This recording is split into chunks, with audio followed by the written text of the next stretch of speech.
Puji Tuhan. Tema renungan pada kesempatan ini yaitu masih ada jalan. Terambil dalam surat 1 Korintus pasal 10 ayat yang ke-13. Demikian firman Tuhan. Pencobaan-pencobaan yang kamu alami ialah pencobaan-pencobaan biasa yang tidak melebihi kekuatan manusia. Sebab Tuhan setia dan karena itu Ia tidak akan membiarkan kamu dicobai melampaui kekuatanmu. Pada waktu kamu dicobai, Ia akan memberikan kepadamu jalan keluar, sehingga kamu dapat menanggungnya. Amin. Yang perlu kita ketahui bahwa setiap masalah pasti ada jalan keluarnya. Kenapa? Karena sebenarnya Tuhan Yesus Kristus meyakinkan kepada kita setiap orang-orang percaya melalui bagian akhir dari ayat tersebut mengatakan, sehingga kamu dapat menanggungnya. Artinya bahwa Tuhan tidak menghilangkan masalah itu sama sekali dari hadapan kita.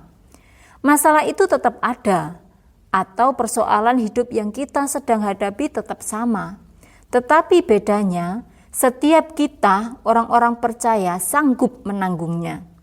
Jadi jangan pernah beranggapan bahwa Tuhanlah yang menanggung beban kita. Jadi kita sudah menyadari bahwa Tuhan tidak memindahkan atau menghilangkan masalah itu, tetapi sebaliknya, Dia menggaransi atau Tuhan Yesus memberikan garansi kepada kita bahwa kita pasti akan sanggup menanggungnya. Mari kita bersama-sama kalkulasi seberapa kuat kita menanggung masalah bersama Tuhan.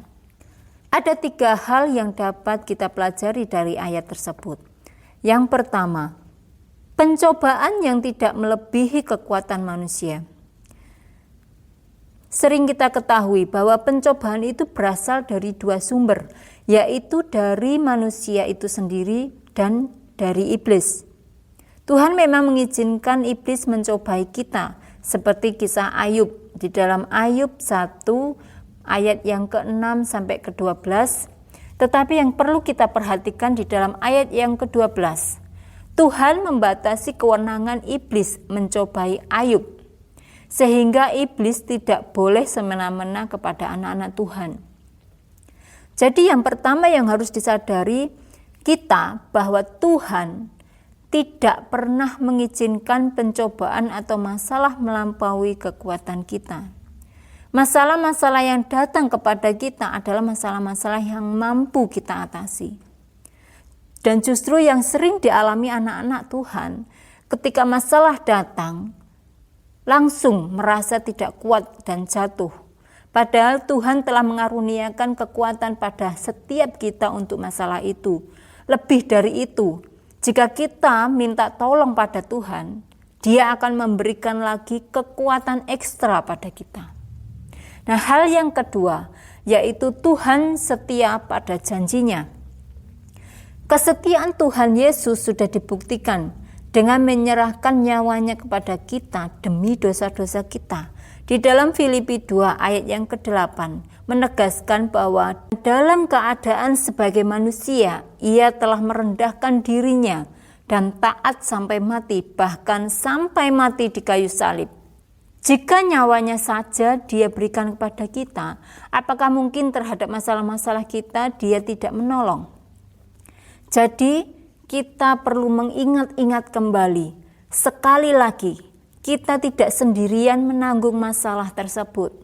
Tuhan Yesus dengan caranya sendiri, secara supranatural, akan menolong kita tepat pada waktunya. Tidak terlambat dan tidak terlalu cepat.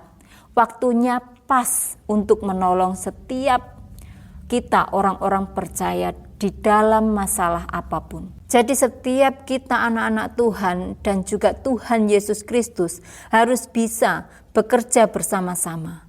Jangan cepat menyerah, sebab mungkin saja Tuhan masih bekerja untuk kita. Dan itu pasti, ya dan amin. Hal yang ketiga yang dapat kita pelajari yaitu Tuhan menyediakan jalan keluar. Tuhan menyatakan setiap cobaan ada jalan keluarnya. Setiap cobaan mempunyai jalan keluarnya masing-masing. Apa jalan keluarnya? Apapun jalan keluarnya, yang harus kita pahami terlebih dahulu adalah percayalah pada Tuhan yang baik itu. Tidak ada sedikit pun niat jahat. Seperti di dalam Yakobus 1 ayatnya yang ke-13. Demikian firman Tuhan. Apabila seorang dicobai, janganlah ia berkata, pencobaan ini datang dari Allah. Sebab Allah tidak dapat dicobai oleh yang jahat, dan ia sendiri tidak mencobai siapapun. Amin. Tuhan Yesus itu sangat baik dan tidak pernah berubah. Dia tidak akan pernah melakukan yang tidak baik kepada kita. Sekalipun keadaan kita sedang tidak baik, walaupun beban yang kita alami sangat berat, tetapi sekali lagi yang perlu kita ingat, jangan pernah berkata bahwa Yesus telah melakukan yang tidak baik pada kita. Jalan keluar yang Tuhan berikan, apapun itu bentuknya, adalah jalan keluar yang terbaik, yang terindah buat setiap kita orang-orang percaya. Sebab Dia yang paling tahu kebutuhan kita, bahkan kehidupan kita. Jalan keluar yang Tuhan berikan menurut Alkitab ada bermacam-macam. Misalkan, melampaui apa yang kita minta atau pikirkan. Di dalam Efesus 3 ayat 20, firman Tuhan, bagi Dialah yang dapat melakukan jauh lebih banyak daripada yang kita doakan atau pikirkan, seperti yang ternyata dari kuasa yang bekerja di dalam kita. Amin.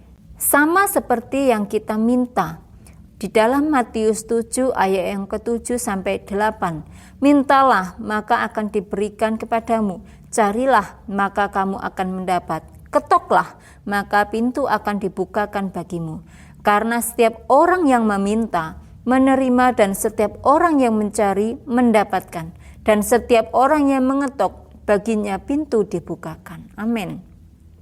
Dan juga seperti Rasul Paulus yang telah meminta 3 kali kepada Tuhan agar duri dalam dagingnya dicabut. Juga Tuhan Yesus yang telah meminta 3 kali kepada Bapa agar cawan dilalukan daripadanya. Dan itu bisa menjadi contoh bagi setiap kita, sekalipun jalan keluar yang kita minta tidak selalu sama seperti yang kita inginkan, tetapi Tuhan tetap menyediakan jalan keluar bagi kita. Dalam 2 Korintus 12 ayat yang ke-8 sampai 9, demikian firman Tuhan. Tentang hal itu aku sudah 3 kali berseru kepada Tuhan, supaya utusan iblis itu mundur daripadaku. Tetapi jawab Tuhan kepadaku, cukuplah kasih karuniaku bagimu, sebab justru dalam kelemahanlah kuasaku menjadi sempurna. Amin. Jika kita ingin jalan keluar dari Tuhan, maka kita jangan keluar dari tracknya atau dari orbitnya Tuhan atau dari jalurnya Tuhan. Tetap andalkan Tuhan. Jangan menyerah sebab Dia sedang bekerja buat setiap kita yang percaya dan mengandalkannya. Sidang jemaat Tuhan, kita tutup renungan kita dengan membaca Roma 8 ayat yang ke-27 sampai 28. Demikian firman Tuhan. Dan Allah yang menyelidiki hati nurani, mengetahui maksud roh itu, yaitu bahwa Ia, sesuai dengan kehendak Allah, berdoa untuk orang-orang kudus. Kita tahu sekarang bahwa Allah turut bekerja dalam segala sesuatu untuk mendatangkan kebaikan bagi mereka yang mengasihi Dia, yaitu bagi mereka yang terpanggil sesuai dengan rencana Allah. Tuhan Yesus memberkati kita semua. Mari kita berdoa.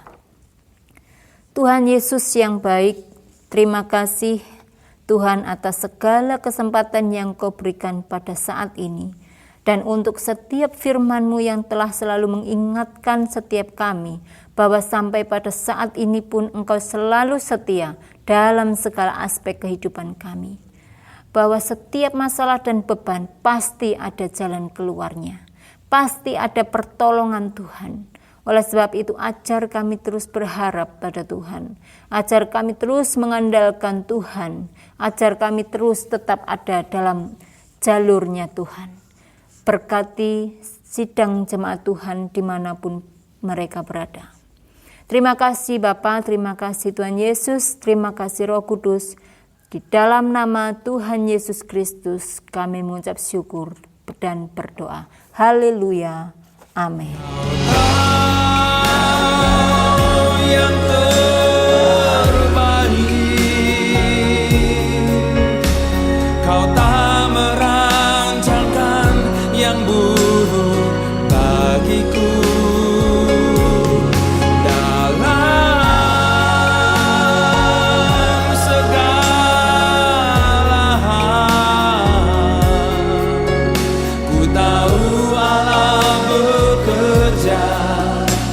Allah bekerja untuk kebaikanmu. Sungguh ku tahu pasti Allah bekerja untuk kebaikanku.